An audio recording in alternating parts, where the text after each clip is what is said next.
What makes self-love so hard? If it was really as simple as just doing the things that every smart, successful person tells us to do online, don't you think more of us would have achieved it already? I don't mean to sound like a Debbie Downer here, but I honestly think that complete and total self-love is an unattainable goal. Over the past few years of my self-improvement journey, I've been learning to love myself and accept those cracked, damaged parts of me more. And I know that I've still got a long ways to go. But the more that I actively try to put in the effort to love myself, the more I realize that self-love often comes when we least expect it.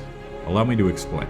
I want to start this off by saying that the usual ways in which we go about achieving self-love are not useless. In fact, I think it would do you a great bit of good if I briefly went over them here before I get into the more unique ways that we come to love ourselves. If you do not like yourself, you are essentially saying there are parts of yourself that you wish you could get rid of. The parts that always make you stutter and stumble your words whenever you try to talk to someone new. The parts that make you feel like no matter what you do, you'll never achieve as much as your peers or parents. Or the parts that make you an easy target for getting harassed and insulted. And for the bulk of these negative feelings towards yourself, they can really be boiled down into two words: social conditioning. Since you were a kid, your brain has taken in different inputs in the form of the environment you grew up in, what your parents told you was true about the world, the feedback you got from doing certain things, how those things made you feel, and how you chose to react. Now, if most of the chatter in your head that is directed towards yourself is negative, or the things you do on a daily basis clearly reflect the identity of someone who does not like themselves, it's safe to say the inputs you've gotten up until this point haven't been too beneficial. Your environment was hostile and involved parents who would scold you when doing something wrong and provide no support. And they started to convince you that maybe you're not too capable of doing this life thing after all. Then, to cope with this, you resorted to doing certain negative things, which only further reinforce that you're someone undeserving of self-love. And on top of all of this, maybe you didn't fit into society's standards of someone who deserves to be happy either. The clearest example of this biological, social, coexisting relationship of self-hate is someone who is obese. On the one hand, you probably don't like yourself as much because you biologically feel like shit very frequently. Your hormones are out of whack, you can't breathe as well, and your brain doesn't function as optimally, which makes it way harder to realize you are capable of loving yourself and life is worth living. But at the same time, you're getting reinforcement from society in the form of social ostracization and insults that essentially tell you you're worthless. If you really analyzed everything that's happened to you and what you've done up until this point in your life, the reason as to why you can't love yourself most of the time would be quite clear. And that leads us to the usual solution that I've gone over in several videos now. It involves an engaged effort of realizing many of the beliefs about yourself and what you think you need in order to be happy are false beliefs created by shitty people, changing the actions you do on a daily basis to make positive thoughts come more easily, such as keeping promises to yourself that you will do challenging things that induce growth, changing the types of things you listen to and the people you surround yourself with, and accepting your insecurities, flaws, and negative thoughts and becoming friends with them. I've been trying to brush up on these solutions as well as further my understanding for them by listening to the texts of different experts on the topics of stress and self-love. And one of the audiobooks I'm loving right now is The Myth of Normal by Gabor Mate on today's sponsor, Audible. Audible is the home of storytelling. You probably heard of it, and it's a platform that I've been using for over 6 years now. As an Audible member, you can choose one title a month to keep from the entire catalog, including the latest bestsellers and new releases. Once you're a member, you also get access to a growing selection of included audiobooks, Audible originals, and podcasts. I'm usually using Audible when I'm cleaning my apartment, going for a walk, or when I need to fill the silence of the endless void of incessant negative thoughts. Like I said, an amazing resource for better understanding why you chronically feel stressed, tired, and deprived of love in the modern world is The Myth of Normal. And Gabor really goes into detail about a lot of the stuff that I've mentioned here, such as how your environment and what you consume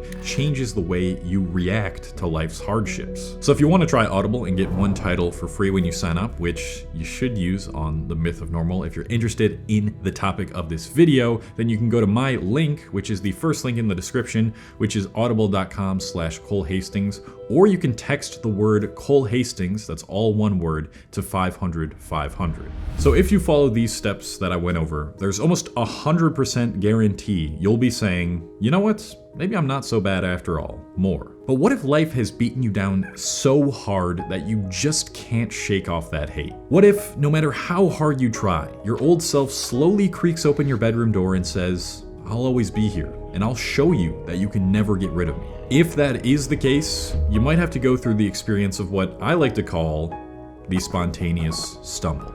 Every once in a while, we will experience a moment in time that instantaneously pulses a new world into our field of vision. A moment that changes our fundamental understanding of ourselves so intensely that we don't even see the same person in the mirror anymore. Usually, this moment comes when we least expect it. We will be searching for answers to common questions like, who am I? Why doesn't my life feel complete? And how can I finally just start enjoying my company more? But come up short because we are trying to force the solution. But then after all that effortful work, you'll be put into a trance completely out of the blue. You'll feel a state of such blissful self-love that there won't even feel like there's a self to criticize. And the last thing you will be worried about is the next thing you need to do in order to be happy.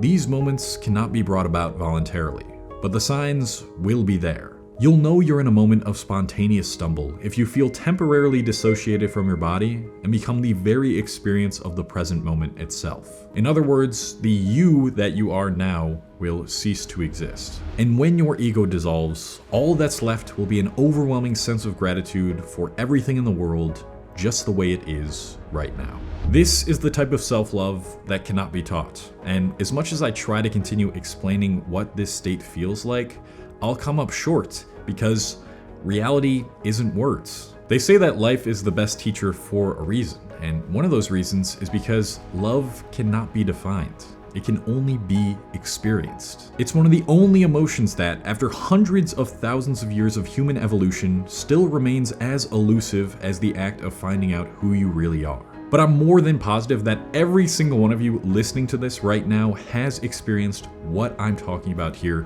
at least once in your life. It might happen when you're on a walk and the blend of orange and red colors in the sky hits your eyes in just the right way. It might happen when you're in the middle of an excruciating workout and you've reached your physical limit.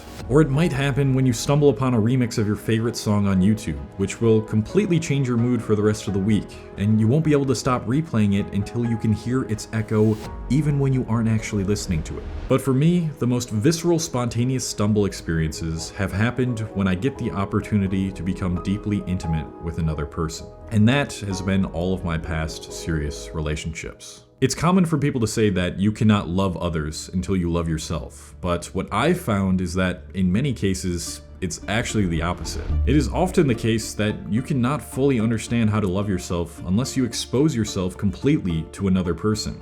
And you can only do that if you're willing to give your heart to someone fully. Falling into love comes with the risk of being brutally humiliated, heartbroken, or receiving a lifetime of grief. But you have to be willing to take that risk of opening yourself up to the world, which includes all of these other vulnerable, insecure humans, if you really want to start loving the parts of yourself that you've been unwilling to love because you did not yet have the right perspective with which to see those parts. And that's what a close relationship with another person will give you. In my most intimate relationships, which have now spanned over 9 years with 3 different women, I have learned more about myself and my blind spots than any amount of imposed self-reflection and journaling could ever do. Because in that time, I learned how to truly take care of another person and make them feel seen and appreciated, and learn how to meet their needs to the best of my ability. For the vast majority of my life, I wasn't even willing to do that for myself, partly because I didn't know how to. But when you're with someone who you really admire, there's no other option. Along with that, someone you experience love for who feels a similar way towards you can also point out your weaknesses or impulses that you've been either unable to see or unwilling to acknowledge. And those might be the parts of yourself that you've needed to become more aware of all along to finally start realizing how incredible of a person you are. But this whole process and the best relationships I've ever been in have all come and blossomed when I've least expected them to. They've all been spontaneously stumbled upon, and that is the constant amongst all of these experiences. What I'm describing here doesn't necessarily have to be with just one person, let alone a person you call your boyfriend or girlfriend, but it does need to involve being vulnerable enough to give a part of your love to another person who will reciprocate that closeness and companionship back to you. So take the risk, pay attention to how you love other people, and in that experience, you'll find that how you love is often a reflection of how you need to start loving yourself. Life is this very strange, never-ending link between things experiencing one another, changing based on that experience, and becoming something new. And because of that, I don't think I'll ever have the definitive answer to the question, how can I love myself forever and always? If that depresses you, it really shouldn't, because that means you're human, and humans carry the heavy weight of being conscious of themselves. If you're around the same age as me, which is 26, and you've only started this journey towards self-love within the past few years, that's 15 to 20 years of social and biological conditioning that you have to unlearn that taught you why you are undeserving of love.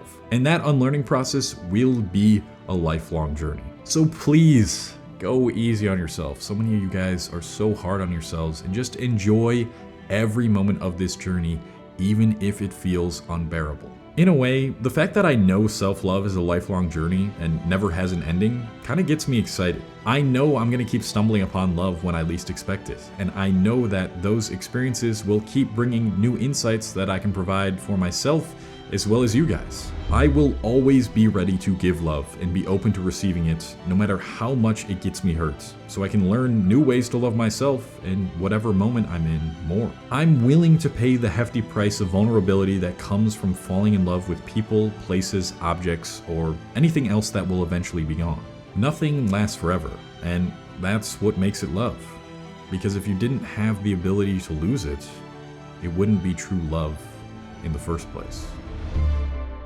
Thank you very much to all my patrons on Patreon. This is where I put out exclusive content. Link in the description to that if you want to check that out. And I mentioned I've made several other videos on this topic. Check out this one. Provides a lot of resources for like the typical solutions of how to love yourself more if you don't know about those, or if you just need a refresher, which I even need sometimes. So check it out. Click it right here. And I'm heading out. I love you guys. Thank you for supporting me. I appreciate it so much. Peace.